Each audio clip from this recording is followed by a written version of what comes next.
کیا تم جانتے ہو اللہ نے ایک قوم کو ایسا عذاب دیا جس کی مثال تاریخ میں بہت کم ملتی ہے۔ یہ واقعہ ہے اللہ کے نبی حضرت لوط علیہ السلام کی۔ حضرت لوط علیہ السلام ایک شہر میں رہتے تھے جہاں لوگ بہت برے گناہوں میں ڈوب چکے تھے۔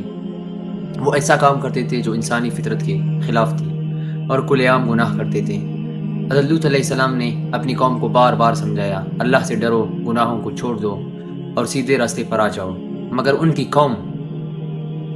قوم نے ان کی بات سننے کے بجائے ان کا مذاق اڑایا۔ کچھ لوگ ہنسنے لگے اور کہنے لگے، لوط اور اس کے ساتھیوں کو شہر سے نکالو۔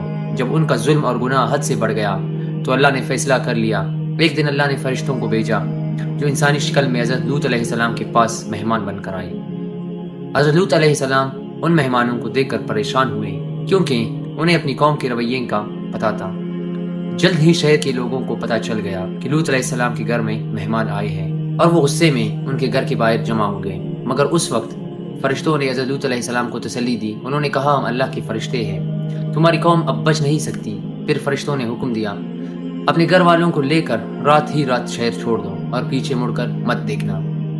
حضرت لوط علیہ السلام اپنے گھر والوں کو لے کر شہر سے نکل گئے، مگر ان کی بیوی نے پیچھے مڑ کر دیکھا اور وہ بھی عذاب میں شامل ہو گئی۔ اس کے بعد اللہ کا عذاب نازل ہوا، زمین ہلا دی گئی، آسمان سے پتھر برسنے لگے اور پورا شہر الٹ دیا گیا۔